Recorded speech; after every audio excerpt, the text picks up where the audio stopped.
And I think that, like, when we're talking about tablets and like 21st century tech, I guess that's just what I've been thinking about, is like how this has happened before. These like historical cycles of technology doing something to change our experiences socially, and like religion is, of course, one of those realms of experience. You are listening to the Down the Wormhole podcast, exploring the strange and fascinating relationship between science and religion.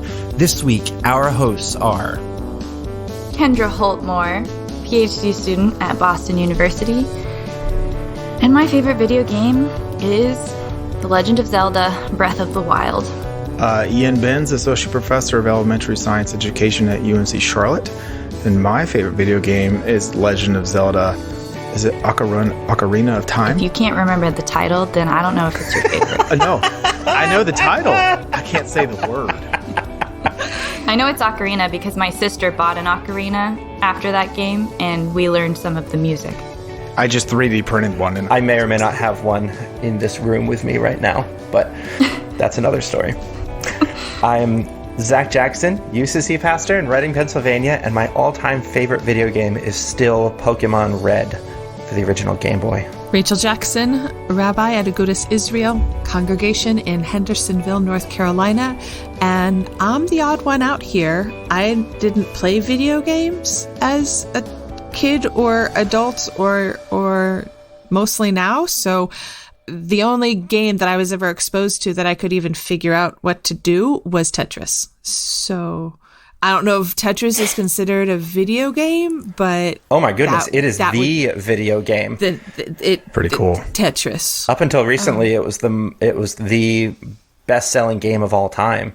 Yeah, so that one. Really? And all of these others, like Final Fantasies and Zelda and Mario, and I have no also, clue. Fun fact that the license for Tetris was owned by the Soviet Union, and so all of those people who played in the 80s were accidentally funding communism. So, Oops, interesting. Definitely wasn't me. There's a resurgence of the original Tetris on in competitive circles, and if you watch competitive Tetris these days, it's unbelievable. It's this whole subculture of people who have rediscovered and have completely revolutionized the game in ways that nobody would have ever thought of 30 years ago. Competitive Tetris. That's like the words together, I don't fully understand. yeah. And here's the most wonderful thing about it, is that back when Tetris came out, it was for the NES, it was on the Game Boy, it was for probably some other systems too. And it was one player. With a link, later ones you could play two player, but it was, for the most part, you were in your house alone, probably in your basement, playing this thing by yourself. And that's fine. It's a little sad. Tetris helps you with your reflexes, I suppose, so there's some benefit to it. But now, with this resurgence, there are whole channels on Twitch devoted to people playing Tetris while people watch them play Tetris, and they interact with the people who are watching them play Tetris, and they build these communities around Tetris, this like the most simple mechanical game ever, other than Pong. Now, given the breadth and scope of the internet and the inherent connectivity of it, have created something new and beautiful and wonderful and expansive that is all thanks to the wonders of modern technology. Well, thank you for making me feel better about Tetris. Absolutely. Well, just to say that there's if you wanted to get into that as a hobby with all of your free time, then there you go. Yeah. Thanks. No. So, can we go back just for a moment? My curiosity about the Zelda game you mentioned, Kendra. It looks really good. It is the best game of all time. I don't have the Nintendo Switch, but you should get one just to play I thought that. about getting one just because of that. No, You can't I looked into it near the beginning of this, and yeah, you can't. We have been looking every couple of weeks for the last 3 months because my son was watching a YouTube gamer who played Mario. Like, his name is Zebra Gamer, literally all I know about him. And he video records himself playing all these different kinds of Mario. My son's like, I want to play Mario. And we're like, okay, let's get a Nintendo Switch. You can't. Not unless you're willing to pay 3 times the price, which I'm not. Well, when they come back around, I highly recommend. I will look into it because I wanted to splurge and get one. So it's my and Chad's favorite game. But Zach, why did you ask us this question? Thank you. I wanted one to enhance screen time. All right, Ian. Screen time. Oh, yeah. Go, well, the thing about the Switch is that the point of it being a Switch is that it connects to the TV, but then you can switch it to it being a handheld if you want to watch it and play it somewhere else, too. So there's nowhere you can go where you can't bring your game screen. Right? And so the people who grew up without the screens everywhere, without the video games everywhere, would see something like that as an absolute threat to the very essence of human nature. And I have heard this, and for my whole life, that video games are rotting your brain, they're destroying your soul. It's been blamed for everything from school shootings to the rise of ADHD to, you name whatever social ill there is. Increased screen time and video games especially have been blamed for it in some way, shape, or form. And today, we wanted to talk a little bit about that, about our consumption of screens, but more specifically, our children's consumption of screens. Because we know that their brains are still malleable, they're still growing, and so the things that they do in their youth will determine who they become as adults. And so with the pandemic, all of us parents who have just such ideals for the kinds of parents that we want to be, limits on the amount of screen time kids are allowed to have and the types of things they're allowed to do, and, strict limits here, there, and the other. Suddenly, we have to get our jobs done while our kids are with us. And so if we take away their screens, then that means we have to entertain them, which means we can't get our work done. And for people like me, and I imagine you too, Rachel, a lot of the work that we do is conversations on the phone with people that it's not great to have screaming children around. Because maybe we're talking about something that I don't want my kid to hear. And I also don't want a grieving person to have to deal with my kid in the background. And so we have all kind of started to lean a little bit more heavily on the tech that we were so afraid of before. Or maybe we just threw out these ideas and said, you know what? Just got to get stuff done, so we'll figure it out later. Yeah, the week after the lockdowns started in most of the countries, according to Nielsen, Cartoon Network viewing went up 60%. Yeah. But for the most part, kids aren't really watching cable television, right? Nope. Most millennial parents anyway don't really even have cable television. Not just non-millennials, some of us Gen Xers too. Yeah. I don't have cable. Are you Gen X? Did we settle on this? I have settled on this. I think you're mentally Gen X, right? But some say 81 is Gen X, and right. The most comfortable is a Zennial, a combination of Gen X and millennial. But mentally and how I grew up, I'm most definitely Gen X. Don't you take that away and from then I'm Zach on Jackson. that cusp, because some say 82 and some say 80.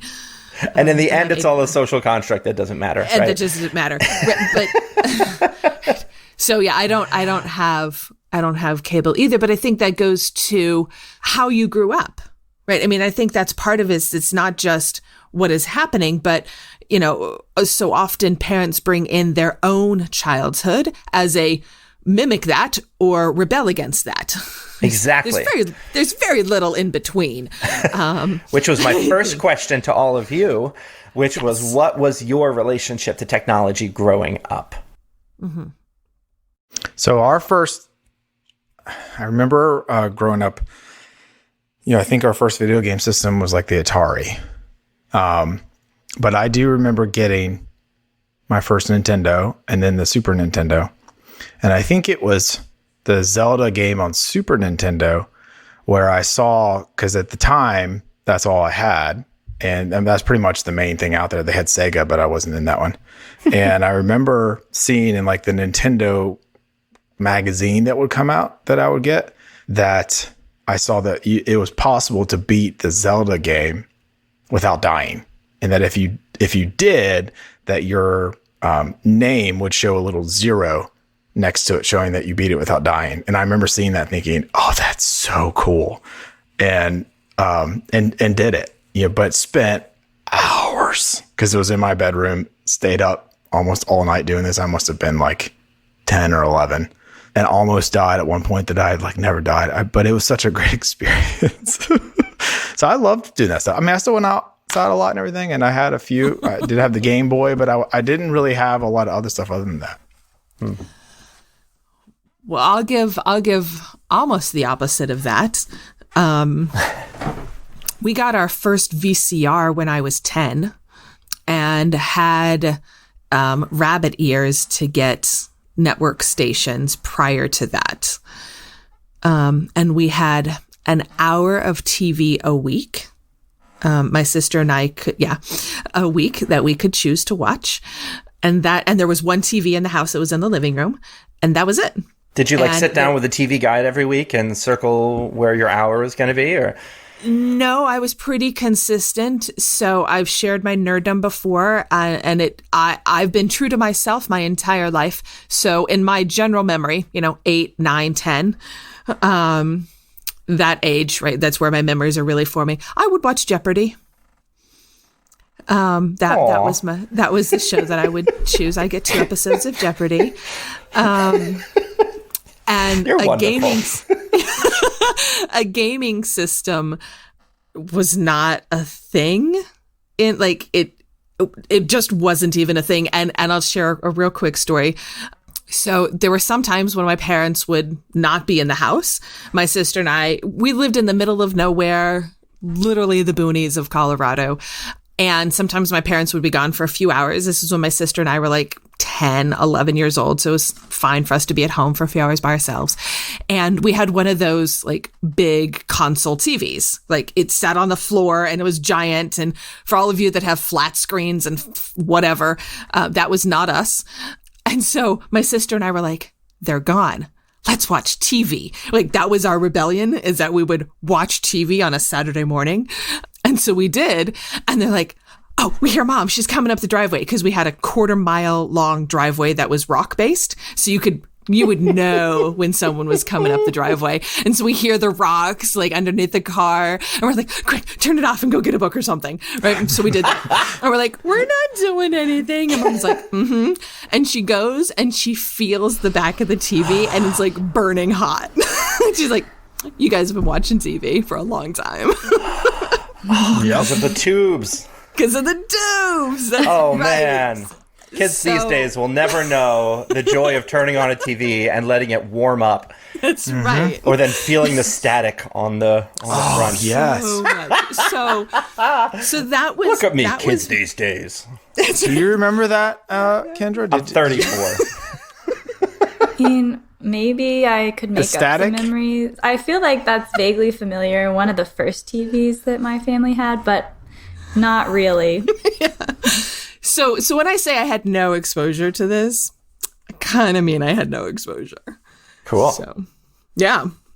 I feel like I'm in the middle of Ian and Rachel's experiences, because I have some great childhood memories. Like I played outside all the time, had a very imaginative like backyard life with my sisters. And we got along fairly well. But we also played a lot of video games together, and they got competitive and nasty sometimes, and I usually won. Just want to put that out there. Awesome. Me and my sisters, our favorite games were like the original Mario game on the Nintendo. What was it? Not the Super Nintendo. The NES? Nintendo 94. What am I thinking? The NES? The NES.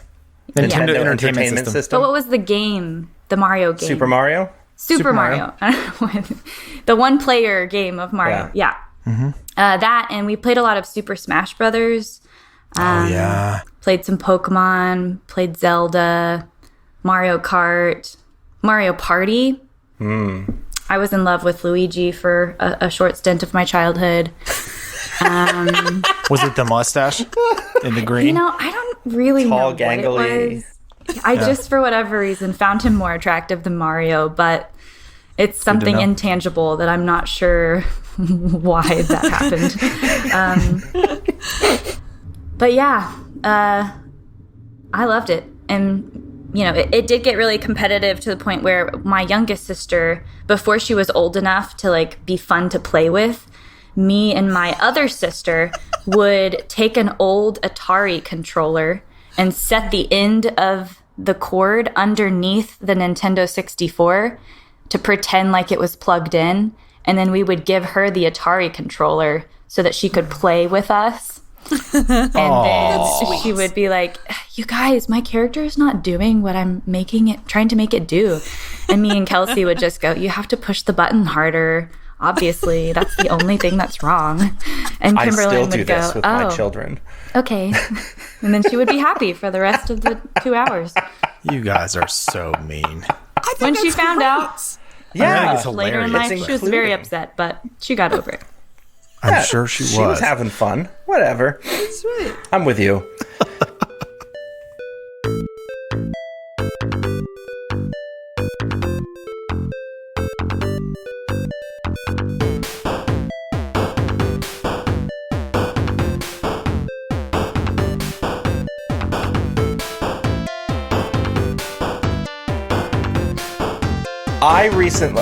A couple of years ago, I digitized all of my family's home movies, and Why does that not surprise me? My mom loved to record our childhood, and at the time I was like, Mom, turn the camera off, but I'm so glad she did it. And there's one Christmas where my grandparents brought over a present, and I opened it up, and it was a Nintendo Entertainment System, and with Mario and Duck Hunt, and I was like, oh my God, we have a Nintendo, and my grandma was like, this is for you and for Kate, you can share it. And my dad gave my grandmother the death stare. Like, Pat, we talked about this. And so here's what you need to know about my childhood. I never had an NES growing up. There was never one in my house. Oh. There was one in my grandmother's house. Wow. That was hers. And apparently it's because my parents told her, do not buy video games for our children. And she did anyway. And so... So grandmas are poor. So the compromise was to keep it at her house and then pretend like it was hers and we could play it when we went over. And I had no idea. And when I was like, Mom, Dad, you mean I could have been playing Mario and Zelda this whole time? And they were like, we didn't know. Like, this was all new then. These video game systems were just coming out, and all the reports out there were that it was like making children unable to focus on anything else. It was ruining their eyesight. It was causing behavioral disorders. Like, all of the emerging, I hesitate to call it science because I don't know if there's any actual science done, but the advice coming out of expert circles was that don't let your kids play video games in the early 90s. And so they just did what they thought was best. Okay, and we did have a computer with DOS, and I played me some Oregon Trail, and Where in the World is Carmen Sandiego, and The best games in the world. like these educational games on giant floppy disks, and Yes. I had so much fun with those. And then Until you died of dysentery? always. My dad actually brought over the other day my Sega Genesis, which was my first real console for that they allowed me to have. And I just wanted to show you all my copy of Jurassic Park. the Jurassic Park Sega Genesis game, which has far inferior music than the ones that I wrote for our Jurassic Park episode a few weeks ago. Just want to put a plug in there for myself. But I also remember we grew up, we got like a Windows 95 PC and then Windows 98, and we had dial-up forever, but we had the internet. We got the internet in the mail, which is a weird sentence, right? Remember when you could get the internet in the mail? AOL 1.0 mailed directly to like, you. here's 10 hours of internet. Put this disc in.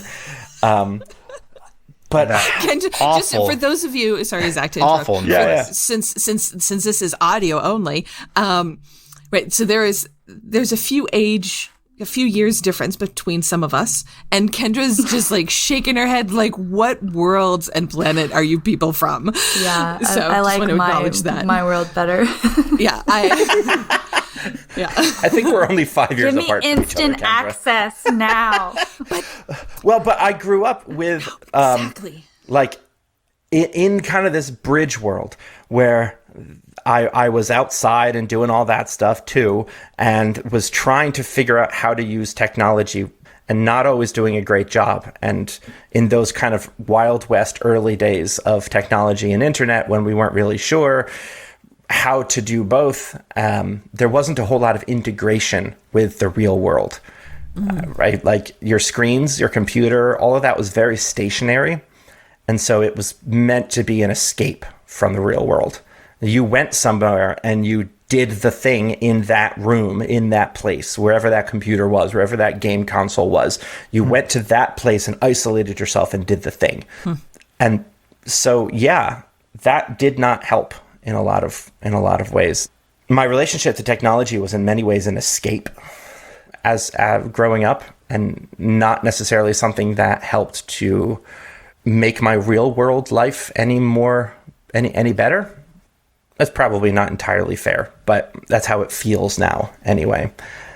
And it occurs to me that technology has changed so much, even in just the past couple of years, to move away from you go to a place to use technology to technology is always with you and always being used and is always using you and you are always using it. And we are becoming cyborgs to some extent, which I think is actually better. It's a full integration of what's out there rather than an isolation. I mean, I want to go to a couple of things. I mean, you just quipped, Zach, that there's only a few years difference in age between you and Kendra. Right? I think Kendra and I are about 10 years apart. I'm 28. 11 years apart. When do you turn 29? This year, right? November. Yeah. Okay. Whew. So we're 13 and a half years apart. Yeah. Hello, little sister. And I'm 34. Right. So. You're kind of in that middle. But I think that there's just been this tremendous growth in technology in really just 5 years or 6 years. I mean, my husband is 4 years younger than I am and had a completely different childhood and is completely a millennial in relation to technology. Right. If you call him on the phone, he will not pick up. It's just not. That's ringing. Why is it ringing? That's not what this is for. Right. And it's sort of like, oh, okay. That's only for when you're working. That's what a phone is for business. So I think that there is something very profound that 5 years is a technology generation. Right. It's no longer that 20 years is a generation because that's when when one couple had a child and the next child had a child later on. It was 20 years. I don't think it's that. But the other thing, I was really struck by what Scott said last week. who I'm still just kind of in awe over and so appreciative that he spent his time with us, that to see this growth of technology. Sorry, Kendra's reaction. Bunch of nerds. Sorry to interrupt. Yeah, it's all good. Deal with it, Kendra. That's right. Will Fawn, you don't have to. You can just laugh. Right, to really have this heightened and amazing technology and firmly entrench it, as opposed to allowing it to be hermiting ourselves, right? So that the apps that he suggested us using, right, iNaturalist and Seek, literally get you out of the house, and they are educational, not quite the same way as Where in the World is Carmen Sandiego, but in a different way. We've used them. Yeah, I mean, we used them Tuesday morning on a walk around the neighborhood. That's right. It's amazing, and it's bridging that. Or as you were indicating, Zach, that we went from Tetris, a single player game which had minimal educational value, or minimal intellectual value, to now it's creating communities. So, and even this, right? The four of us are sitting here and there's a bunch of people listening, right? Technology is actually allowing for deep connections with people. And that, I think, is its value, not just its escapism, which is still a value, but that it's not all escapist. And I think when we talk about screen time, and I'll link a few things in our show notes, when we talk about screen time, we really need to be cognizant of it's not the screen that matters. It's what's on the screen that matters and how you're connecting to what's behind it or integrating it in your life. If you're just watching really bad cartoons from the 90s, or if you're watching Dinosaur Train, right? Are you doing Letterland to learn phonics, or are you playing Tetris? Right? That there's, I mean, even one of the games that's been big for several years, but because my son is just now 6, he's just now getting into it, Minecraft. Right? I mean, there's this entire world around Minecraft, and it's amazing. Yeah. So in terms of the screen time issue, which is like this buzzword among parents, like you have 2 hours of screen time, 1 hour of screen time, is not a helpful concept. And this is something that the experts are coming more and more out to say. You know, one of the things I thought was helpful, the American Academy of Pediatricians did not put a limit on screen time. And Dr. Jenny Radesky said, quote, this lack of specific time limits was deliberate. We are trying to prevent parents from feeling like they are not meeting some sort of standard. There is no science behind this right now. If you are looking for specific time limits, then I would say don't be on it all day. Yep. Because do you know how hard it would be to create a good study on children that can control for all of the different factors that go into who a child is, what their home life is like, all of the different sociological and psychological factors that go into how much time they're on this screen, and then how do you measure how they're developing socially or whatnot. It's nearly impossible to control for all of the different factors, and so we're doing our best with what we can and what we have. It does seem, according to at least one pretty large meta study that we'll put in the show notes, that there are better types of screen time than others. The form that seems to be most correlative to issues of like attention deficit disorder and behavioral issues seems to be television over, say, video games or tablets. The passive. It's the passivity of it, exactly. That when you are simply sitting and receiving information, you are not being stimulated in the same way as if you were interacting with it. And that is huge. And this is something that our modern technology and the internet has really allowed us to open up, to expand. Everything is a social game now, right? Like you can't play anything on your phone without it asking you if you want to share it to Facebook. And so the quality of the thing itself, and what your kid is doing is more important than the amount of time they're doing it. So, for example, during this time, my son loves Mario. Loves it. I got him started on Mario Run on the tablet a while back, and which is just, you're just running and jumping. It's pretty easy. And his nephew gave him his cousin, my nephew, gave him his old 2DS and a couple of games. And so my son was just plowing through Mario 3D World and New Super Mario Brothers 2 and just loving it. And so I got him Super Mario Maker, in which you make levels. You create them and then you play them. And then I bought it. I bought it for myself so that I could make levels with him.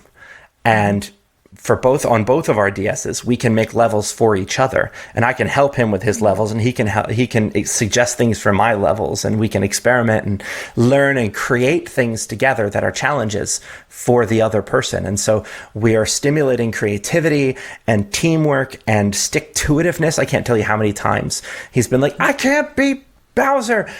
This is impossible. Dad, you need to do this. And I'll go, no. If I do it for you, then you won't be able to beat the next castle. How do you think I got good at this? I lost a lot. You can't be good at something without being bad at it for a long time. And he's internalized that. And I watch him. He was teaching my wife how to play. And he'll be like, don't worry, Mommy, keep trying. You'll get there.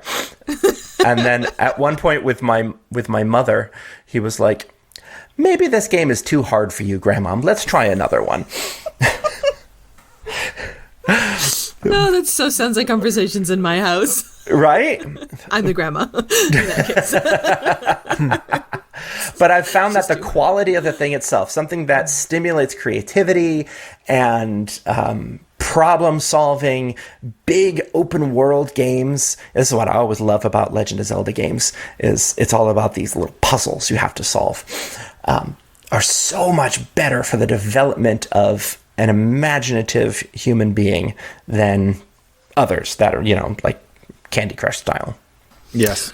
Which again, I'm just going to throw this one out there. Even things like Candy Crush style, I think are still appropriate depending who you're talking to and how much usage there is, right? That there's still, just to be completely explicit about this, there's no judgment here, right? Mm-hmm. Each of us is deciding what's best for us. And what's best for our families and stuff like that. The addictiveness that some of these games like Candy Crush sort of builds in, that can be a challenge for their industry. But even if you want something like that for the escapism, right? We've talked about that the world right now. So we're recording this in early mid-June of 2020. There's a lot going on right now. And it can be healthy to escape for a little bit. And if that escape happens through a game, I think that's fine. As a wise man said, my dad, life is best with moderation and variety.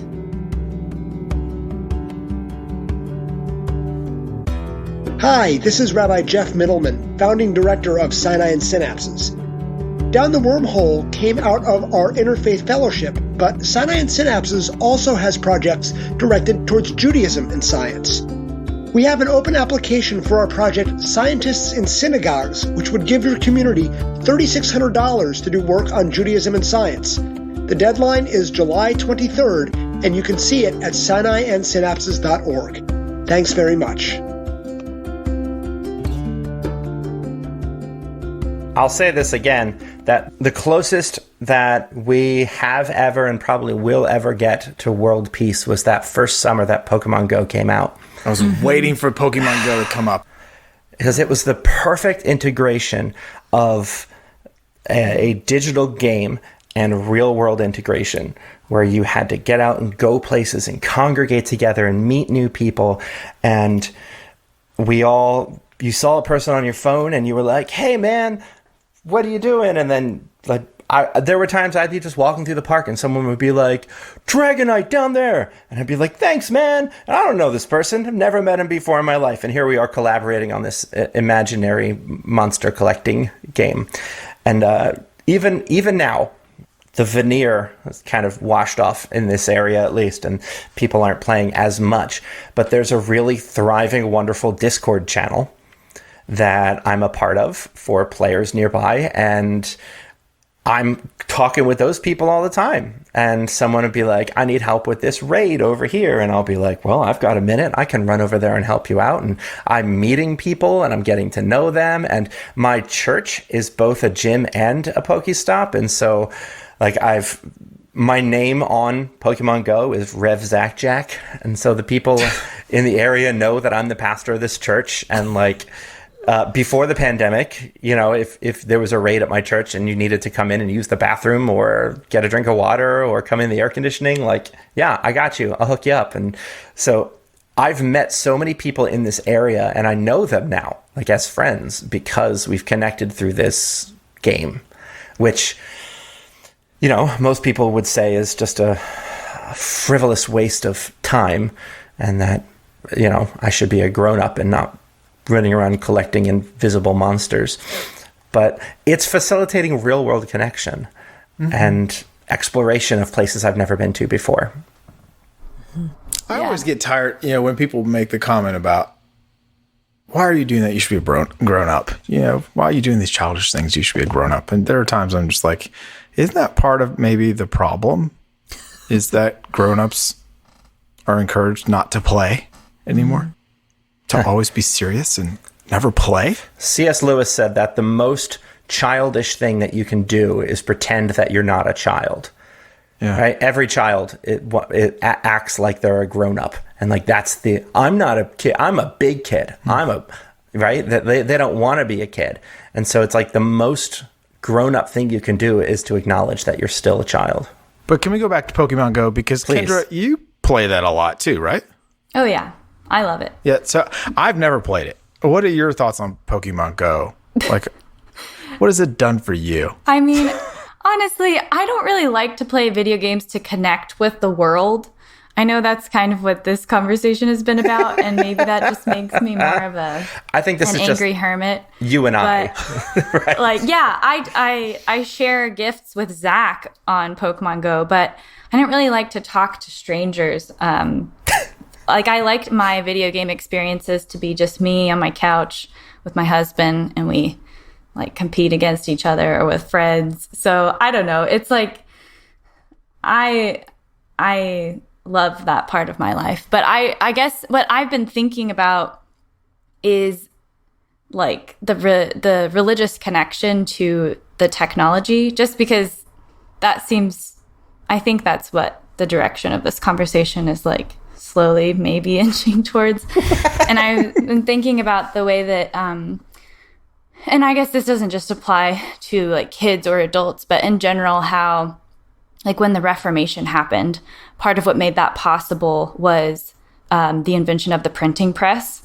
And it was this new technology that like increased accessibility for people and, allowed people to read sacred text for themselves, and that caused this widespread change and, different opinions of interpretation. And like that's a central part of the story of the Reformation. And I think that like when we're talking about tablets and like 21st century tech, I guess that's just what I've been thinking about, is like how this has happened before, these like historical cycles of technology doing something to change, our experiences socially. And like religion is, of course, one of those realms of experience. And so, yeah, I've been wondering, especially for parents with kids, I guess one of the concerns that people always have is like, how much autonomy do you give your child to like be on a screen all day, or do you have a 2-hour limit or whatever?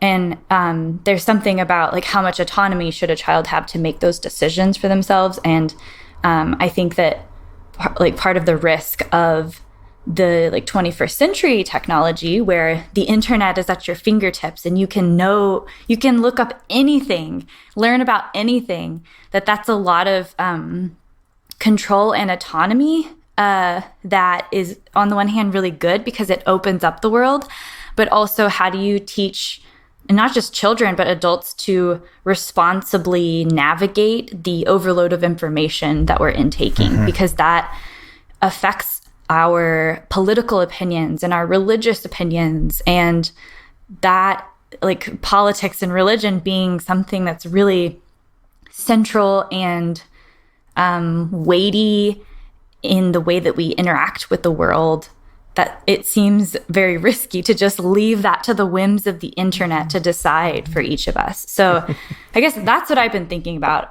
It's not so much like a question about video games or like the gaming experience for me, but about these other parts of technology that so the gaming inform connection, our identities. Yeah, the gaming connection for me is an entry point into talking about the greater move in technology from the isolated to the connected, from the local to the global. And it's true in every facet of technology these days, that even your refrigerators that connect to the internet, and right, there are hackers across the world that are hacking into your toaster these days. And everything is connected to everything all the time.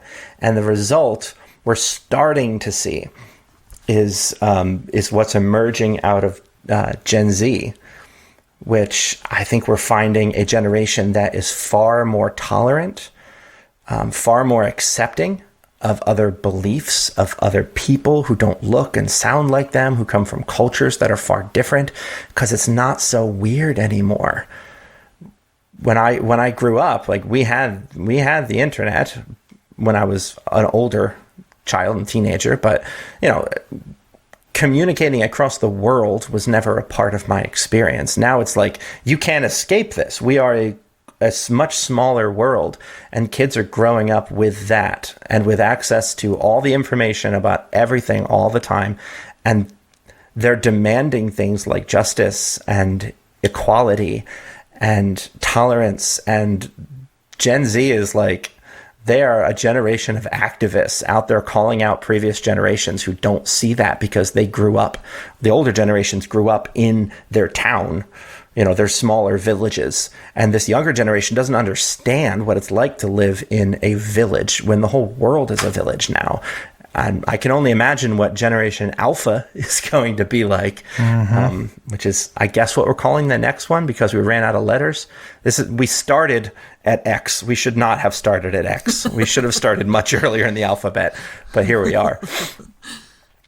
So in terms of like spirituality and the future of the religious experience that is going to be dictated by these people when they start taking on roles as adults, I just see this ever widening circles of mutuality and oneness that is facilitated by these new technologies, which I think we're just starting to figure out how to use instead of them using us. I have a lot of hope for the next generations. I think they're pretty great. I mean, I'm glad for the hopeful, optimistic point of view, because I think on the other hand, I have a cautious optimism, but also a real concern about the fact that it's not that we and technology just like continue to evolve together. Like Gen Z, I think we're watching a generation grow up. But, the next generation, we're going to have to teach them all over again about like how to navigate whatever technology is available to us then, and to teach people how to be careful of the way that like algorithms and search engines will bias your news feed and, all of these things they're so subtle, and it's really hard to understand if you can't really get what that means with just like a basic like high school education. I mean, maybe high school educations will have to change to accommodate the technological growth that we're having. I know in high school, there was no opportunity for me to have any kind of knowledge in like computer science or, like Google algorithms. But I think that's actually a really important thing that we, in order to keep control of the technology rather than letting it control us, we have to build that into our education systems, and which I think ultimately like helps kids grow up and become competent adults who know how to, like find reliable sources of information. So I think that's definitely a concern that I don't think is like insurmountable, but it could be catastrophic. Well, they're doing it already. That younger generations are already far better at spotting fake news than older generations. They fall for things much less than older generations. They're already aware of the algorithms and all of that, because it's the air they breathe, it's the water they swim in. It's we're all aware of the thing that we're doing. There's definitely some nefarious underbellies in that. We are at some point going to do a whole mini-series on machine ethics, on algorithms and implicit bias and the sort of racism and sexism that's built into sometimes intentionally and sometimes just accidentally into the algorithms that control how we think and what we do. But we're examining these things right now. I see my cousin's doing his PhD work right now on this exact issue on machine ethics in terms of algorithms and social media, and there's whole departments that are focused on this. I think we're looking at a much brighter future. Personally, I think so. I love technology though.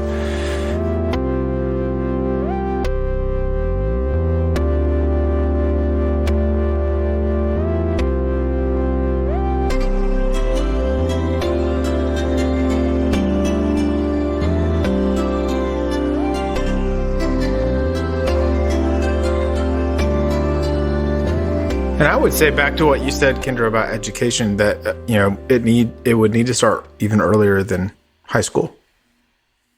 Like you want to start talking about, with helping people understand, appropriate uses of technology, how the technology works, that kind of stuff at a much younger age than high school. Yeah, definitely. I agree.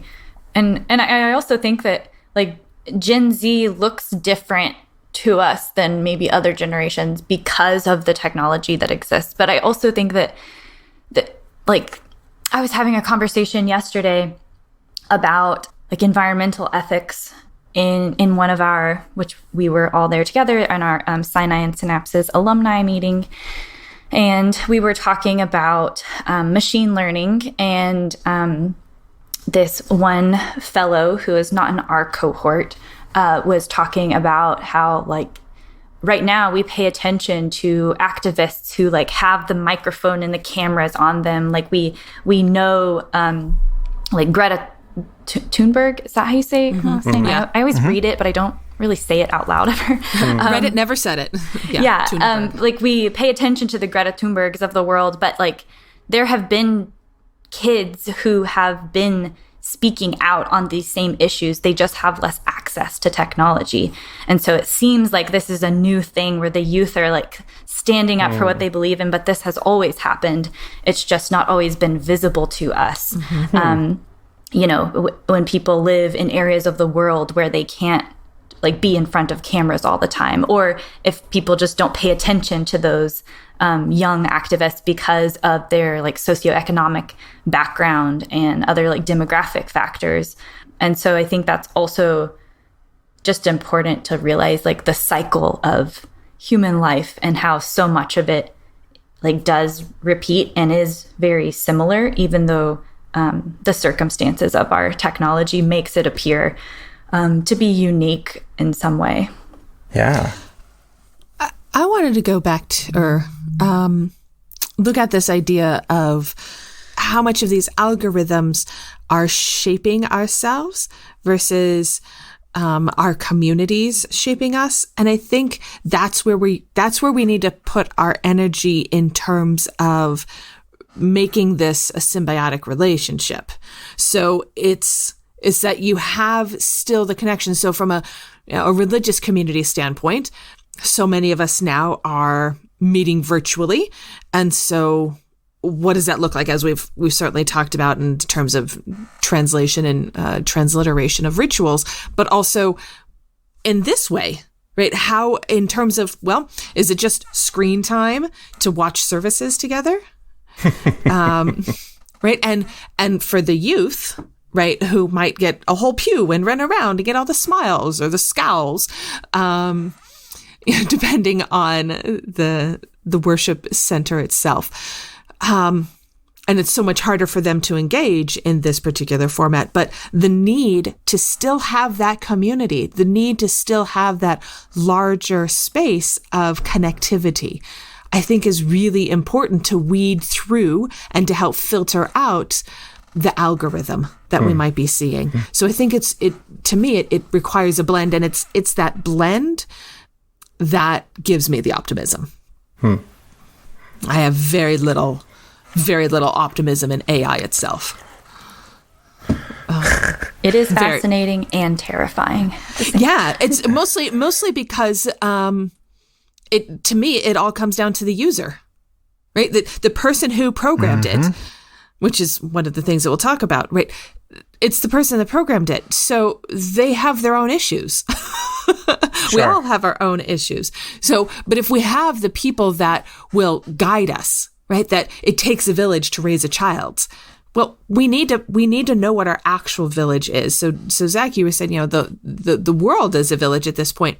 And while that's true, it's in a nice theoretical way, I think there still needs to actually be an accountability village.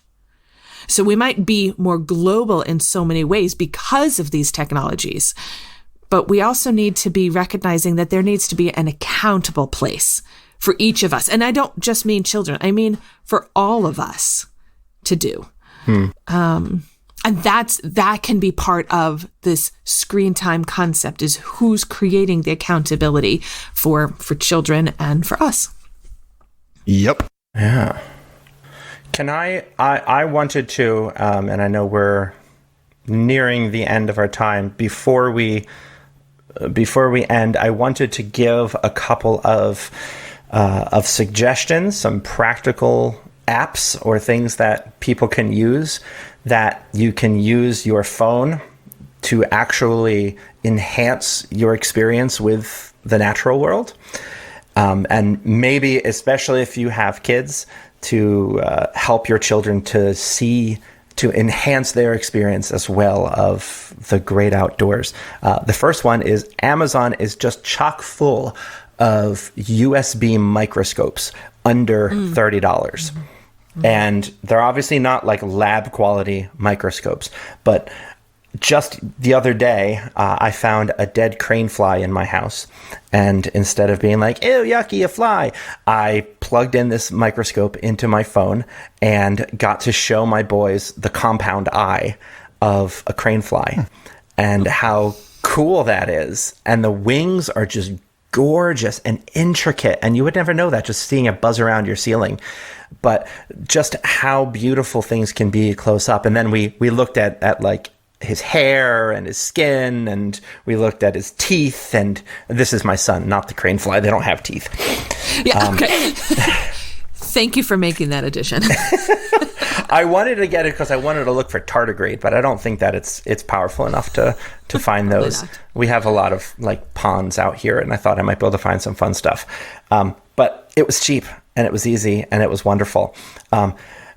Last week, Dr. Scott gave us a plug for Seek, which is just, it's like a real-time identifier of nature, where you just hold your camera in front of a leaf or a flower or an animal or a bug, and it identifies the thing itself, and then you can take a picture, and then if really it is that thing, then it goes and helps their algorithm to better figure out how to identify things in the future. And they've gamified it, where there's these challenges in there as well, where you can like get badges for getting a certain amount of this, that, or the other. So in addition to Seek, I live in the mountains.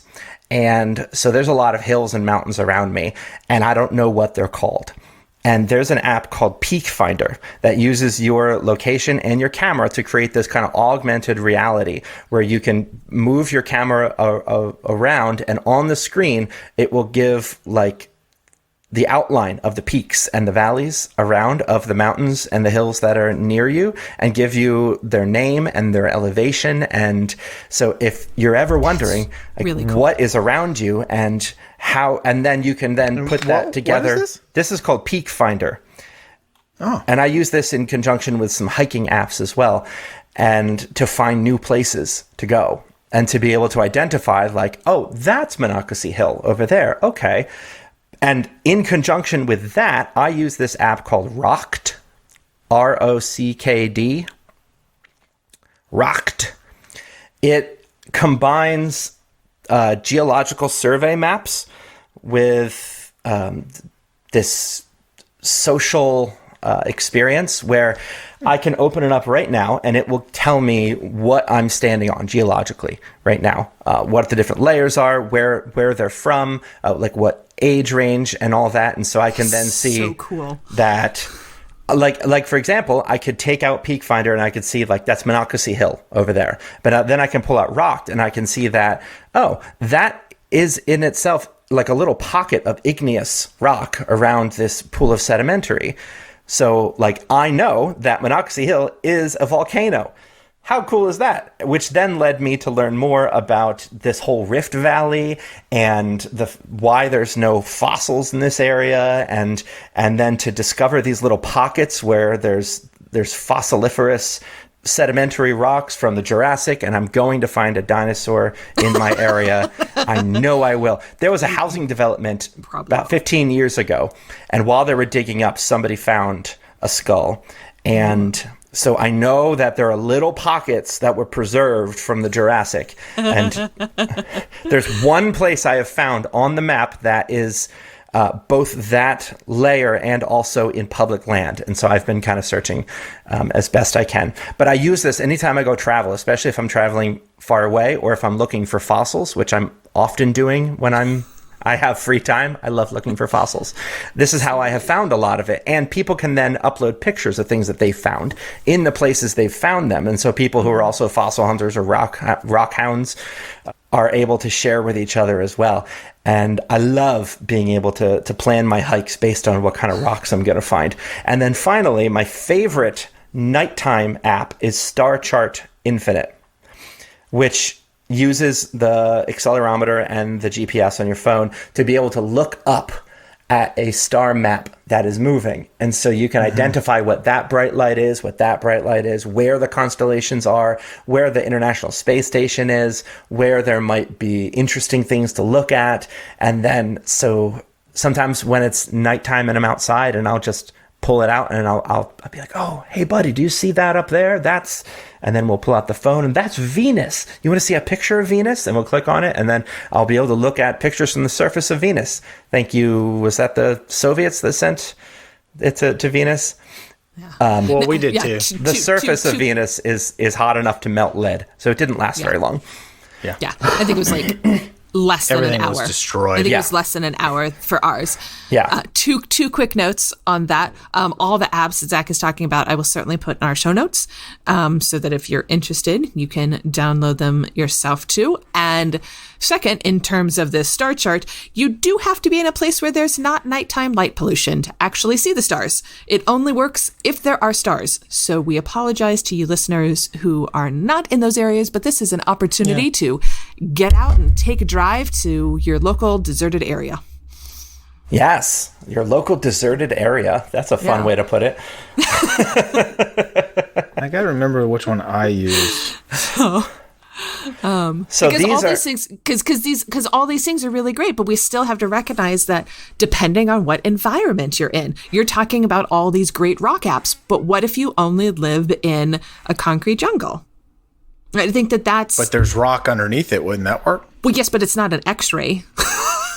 It's not. Well, but it knows where you are. This is a challenge that Dr. Scott gave us, was that there's wilderness everywhere you go. It's just about finding where it is and allowing it to be wild.